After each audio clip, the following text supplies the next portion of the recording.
Assalamu alaikum wa rahmatullahi wa barakatuh, geehrte Geschwister im Islam.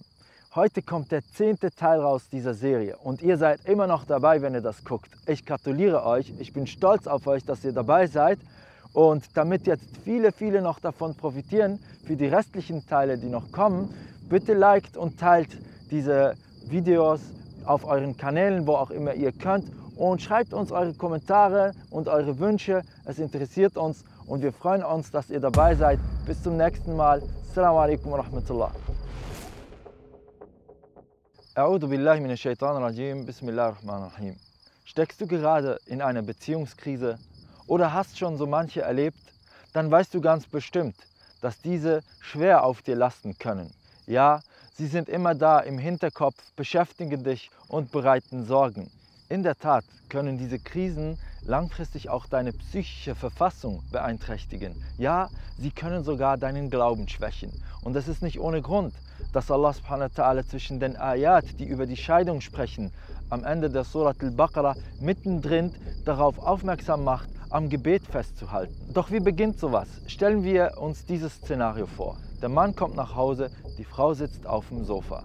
Vor ihrem Handy, sie chattet hier, WhatsApp da, Instagram dort, Facebook, dann TikTok, dann Snapchat und was auch alles noch möglich ist.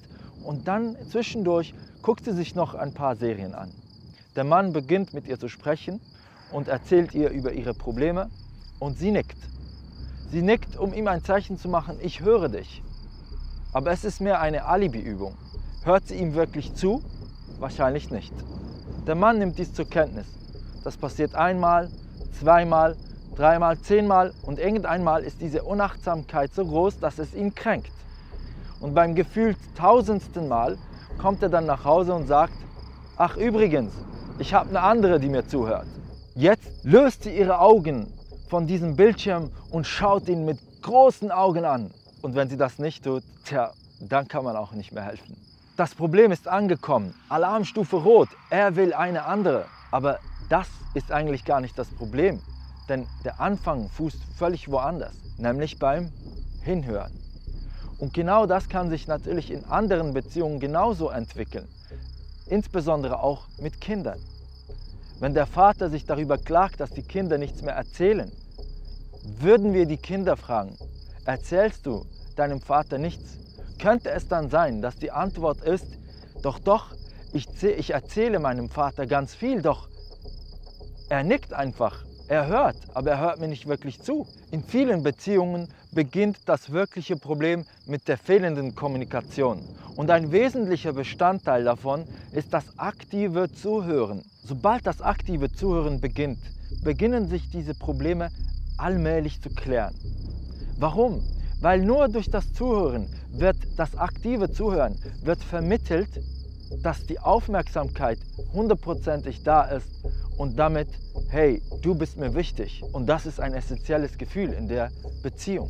In dieses aktive Zuhören legt Allah den ersten Schritt in die richtige Richtung der Veränderung.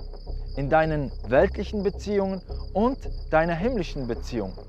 Steckst du in einer Krise in der Beziehung zu Allah, könnte es also sein, dass du ihm nicht aufrichtig und aufmerksam zuhörst? Darauf macht Allah subhanahu wa ta'ala aufmerksam, als er sagt, وَإِذَا قُرِئَ الْقُرْآنُ فَاسْتَمِعُوا لَهُ وَأَنصِتُوا لَعَلَّكُمْ تُرْحَمُونَ. Und wenn der Koran vorgetragen wird, dann hört aktiv und aufmerksam hin und horcht, auf das ihr Erbarmen finden möget. Allah legt den Fokus hier auf das Wort فَاسْتَمِعُوا, die verstärkte Form des Hinhörens also, aufmerksam und voller Konzentration, darüber nachdenkend und hinhorchend. Das ist der erste Schritt, der eine Veränderung herbringt. Und es ist auch nicht umsonst, dass im ganzen Koran immer das Gehör vor dem Augenlicht kommt. Und Allah sagt, وَجَعَلَ لَكُمُ السَّمْعَ وَالْأَبْصَارَ وَالْأَفْئِدَةَ. Und wir haben ihnen das Gehör, das Augenlicht und den Verstand und das Herz gegeben. So wichtig ist das Hinhören. Es ist die Grundlage hin zu einer Veränderung. Denn wer hinhört, kann Sachlagen verstehen und die Probleme richtig angehen. Und deshalb reiteriert Allah subhanahu wa ta'ala das immer wieder.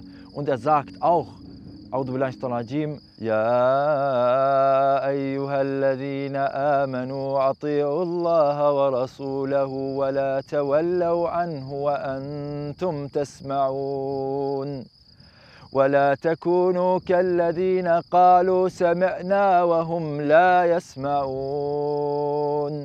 O ihr, die glaubt, gehorcht Allah und dem Gesandten und wendet euch nicht ab, wo ihr doch hört. Und seid nicht wie jene, die sagen, wir hören, doch in Wahrheit hören sie nicht zu.